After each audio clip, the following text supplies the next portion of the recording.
ഇന്ന് നാം ചിന്തിക്കുന്നത് നീതിമാനായ യൗസേപ്പിനുണ്ടായ വെളിപാടിനെ പറ്റിയാകുന്നു. സഭാപിതാക്കന്മാരുടെ എഴുത്തുകളിലെല്ലാം യൗസേപ്പിനുണ്ടായ വെളിപാടെന്നാണ് പറയുന്നത്. എന്നാൽ വിശുദ്ധ വേദപുസ്തകം പരിശോധിക്കുമ്പോൾ അത് യൗസേപ്പിന്റെ സ്വപ്നം എന്നാണ് പറയുന്നത്. ഇവിടെ നാം ഒന്ന് രണ്ട് കാര്യങ്ങൾ അറിഞ്ഞിരിക്കണം. സ്വപ്നവും വെളിപാടും തമ്മിൽ വ്യത്യാസമുണ്ട്. സ്വപ്നത്തിൽ നമ്മൾ പഴയ നിയമത്തിലും പുതിയ നിയമത്തിലും ഒക്കെ സ്വപ്നങ്ങളെ പറ്റി പറയുന്നുണ്ട്. ഫോർ എക്സാമ്പിൾ, യൗസേപ്പിന്റെ സ്വപ്നം ഉൽപ്പത്തി 37 പറയുന്ന സ്വപ്നമുണ്ട്. മിസ്രയീം രാജാവായ ഫറവോന്റെ ദാസന്മാരുടെ സ്വപ്നമുണ്ട്. മിസ്രയീം രാജാവായ ഫറവോന്റെ സ്വപ്നം യൗസേപ്പ് വ്യാഖ്യാനിച്ചതുണ്ട്. അങ്ങനെ സ്വപ്നത്തിന്റെ ഒരു പരമ്പര തന്നെ ഉണ്ട്.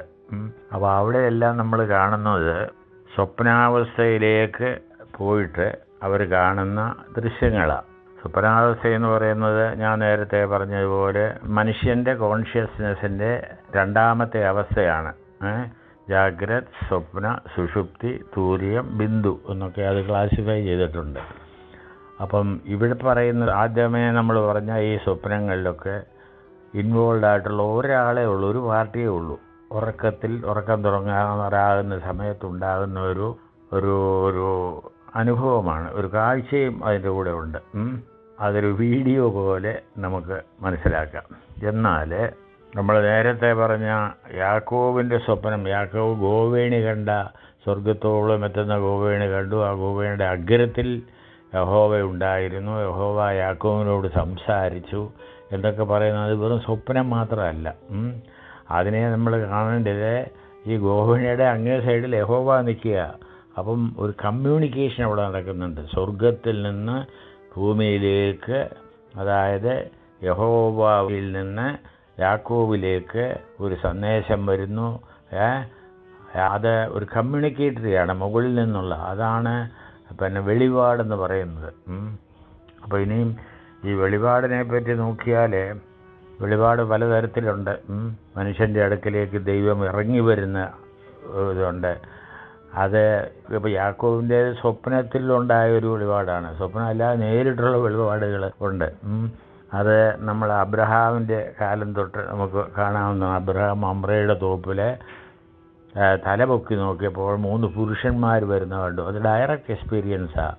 ഈ 3 പുരുഷന്മാരിൽ 2 പേരും മാലാഖമാരും 1 യഹോവയുമായിരുന്നു. പുരുഷ രൂപത്തിലാണ് വന്നത്. അത് നമ്മൾ നേരത്തെ പറഞ്ഞിട്ടുള്ളതാണ്. അപ്പം ദൈവത്തിൻ്റെ പുരുഷരൂപം ഡയറക്റ്റായിട്ട് നമ്മൾ കാണുകയാണ്. അപ്പോൾ ആ 3 പുരുഷന്മാർ വന്ന് ഭക്ഷണം കഴിക്കുന്നതായിട്ടും യഹോവ അവിടെ നിന്നു. 2 പേര് സൊദോമിലേക്ക് പോയി. യഹോവ അബ്രഹാമായിട്ട് സംസാരിക്കുന്നതുമായിട്ട്. അത് ഡയറക്റ്റ് ടോക്കാണ്, കോൺഷ്യസ് ലെവലിൽ നടക്കുന്ന കാര്യമാണ്. ജാഗ്രത അവസ്ഥയിൽ മുമ്പേ പറഞ്ഞ അവസ്ഥ. അതുപോലെ തന്നെ യഹോവയായ ദൈവം സീനായി പർവ്വതത്തിലേക്ക് ഇറങ്ങി വന്ന് പിന്നെ മോശയുമായിട്ട് സംസാരിക്കുക മാത്രമല്ല, മോശയ്ക്ക് പ്രധാനാചാര്യത്വ പട്ടം കൽപ്പിക്കുകയും അതോടുകൂടി തന്നെ സാക്ഷ്യപ്പെട്ടവ ഉണ്ടാക്കേണ്ടിയ മാതൃക പറഞ്ഞു കൊടുക്കുകയും മോശയെ ട്രാൻസ്ഫോം ചെയ്യുകയൊക്കെ ചെയ്തു. നമ്മുടെ ശവസംസ്കാര ശുശ്രൂഷയിലൊരു പാട്ടുണ്ടല്ലോ, സീനാമേലവരോഹം ചെയ്തീശൻ മോശയ്ക്കോത്ഥാനം വെളിവായി കാട്ടി ആലോഹോദനഹേസ് അൽത്തൂറുസീനായി വകിലോ പോലെ മോശേബിയുന്നു ഹോമോ. ഉദ്ധാനം വെളിവായി കാട്ടി. മോശ ഉദ്ധാനം ചെയ്ത് കഴിയുമ്പോൾ മോശ എങ്ങനെ രൂപാന്തരപ്പെടുമെന്ന് ആക്ച്വലായിട്ട് കാണിച്ചു കൊടുത്തു. അതുപോട്ടെ, അതൊക്കെ പിന്നെ നമുക്ക് ഡിസ്കസ് ചെയ്യാവുന്ന വലിയ വിഷയങ്ങളാണ്.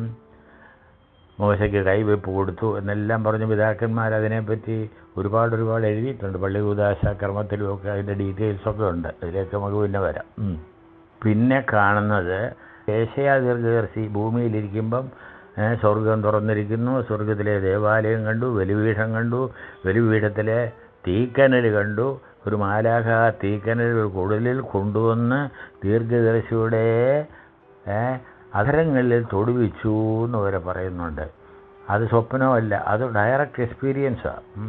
പിന്നെ നമ്മളങ്ങോട്ട് കൊരിന്ത്യൻ ലേഖനത്തിൽ വരുമ്പോഴേ പൗലോസ്ലീഹ പറയുന്നുണ്ട്, എനിക്കൊരുവനെ അറിയാം, അവനെ കുറേ നാൾ മുമ്പേ സ്വർഗത്തിലേക്ക് കയറി, മൂന്നാം സ്വർഗം വരെ കയറിപ്പോയി എന്നാണ് പറയുന്നത്. കയറിപ്പോയി അവിടെ ചെന്ന് കഴിഞ്ഞപ്പോൾ മനുഷ്യന് സംസാരിക്കാനാവാത്ത ഭാഷകൾ കേട്ടു എന്നെല്ലാം പറഞ്ഞ് അവിടെ ഒരു വിവരണം കൊടുക്കുന്നുണ്ട്. അത് ശ്ലീഹ പറയുന്നത് ആത്മാവിലാണോ ശരീരത്തിലാണോ ശരിയായിക്ക് പോലും അറിയത്തില്ല, എനിക്കറിയത്തില്ല എന്ന് നേരിട്ട് പറയുകയാണ്.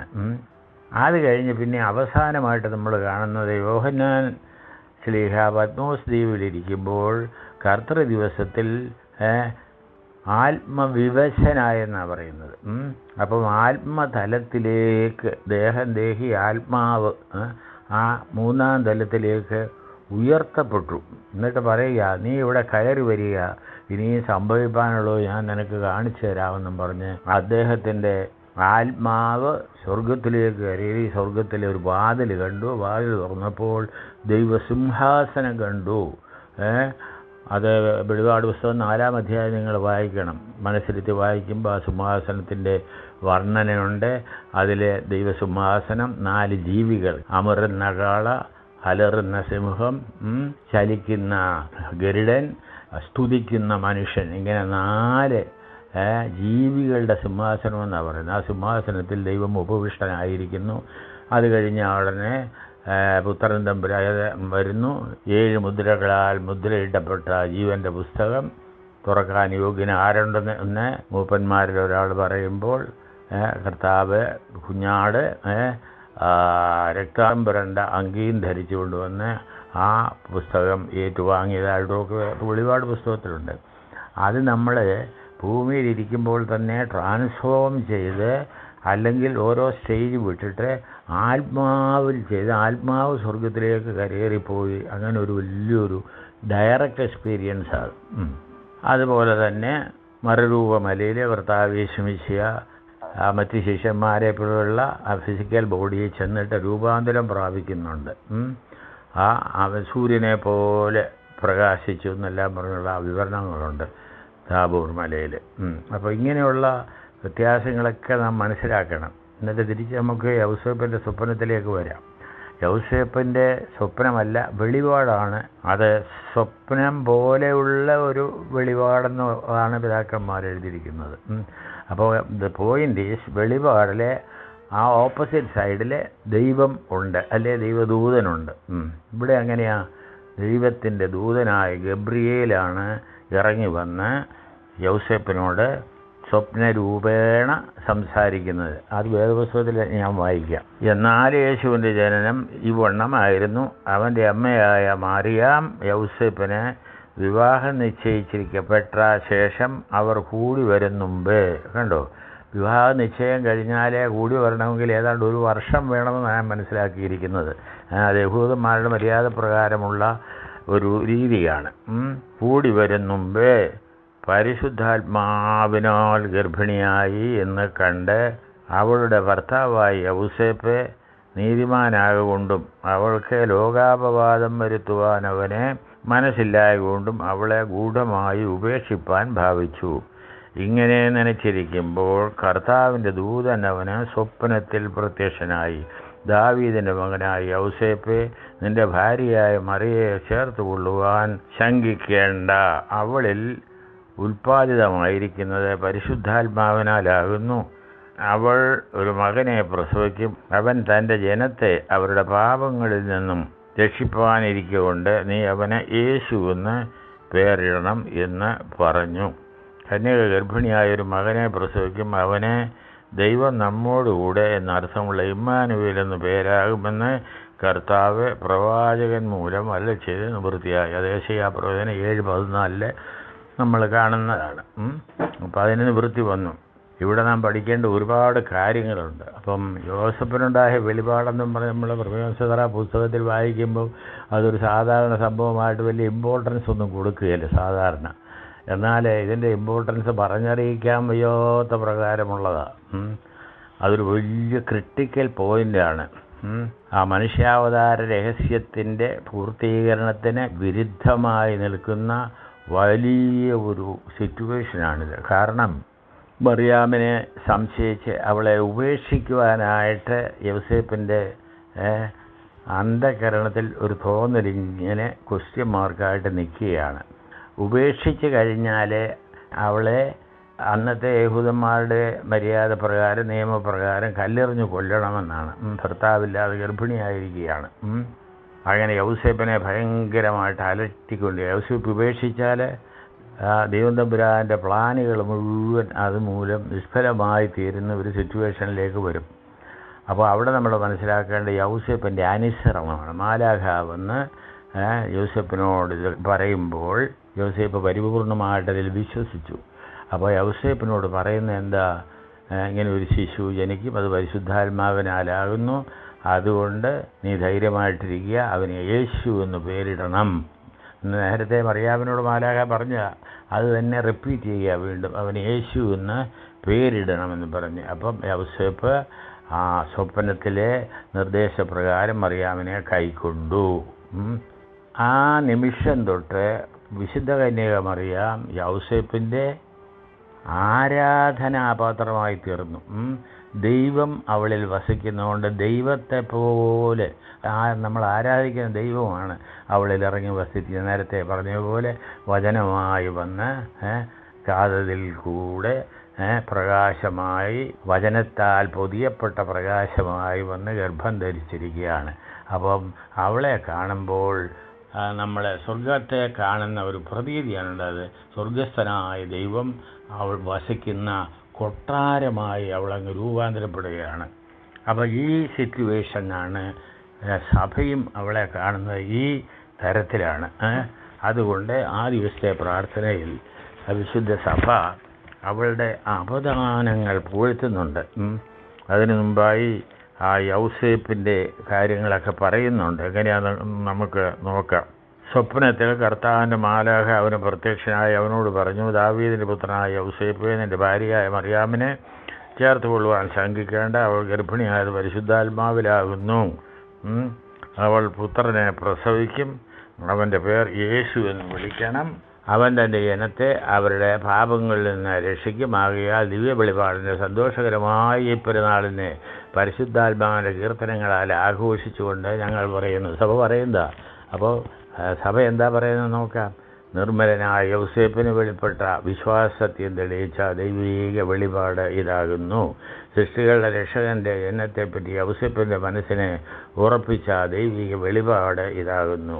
യൗസേപ്പിൻ്റെ ക്ഷമയെ പൂർത്തീകരിച്ച് കൃപ നിറഞ്ഞവളുടെ ശുശ്രൂഷയ്ക്ക് അവൻ്റെ മനസ്സിനെ ശക്തിപ്പെടുത്തിയ വെളിപാടിലാവുന്നു. കണ്ടോ, അവളുടെ ശുശ്രൂഷകനായിട്ട് മാറുകയാണ് യൗസേപ്പ്. പിന്നെ യൗസേപ്പിന് മക്കളുണ്ടായി എന്നൊക്കെ പറയുന്നത് എന്താ അവരെപ്പറ്റി പറയാൻ? യൗസേപ്പിനെ സംശയരഹിതനാക്കുകയും ലോകരക്ഷകൻ്റെ ജനനം തന്നെ അതെന്ന് വിശുദ്ധ സഭയ്ക്ക് സംശയരഹിതമായി ഉറപ്പ് വരുത്തുകയും ചെയ്ത ദിവ്യ വെളിപാട് ഇതാകുന്നു. പരിഭ്രമിച്ചിരുന്ന യൗസേപ്പിൻ്റെ ഹൃദയത്തിന് ഉറപ്പുവരുത്തി അവന് സുസ്ഥിര ലക്ഷ്യം നൽകിയ ദിവ്യ വെളിപാട് ഇതാകുന്നു.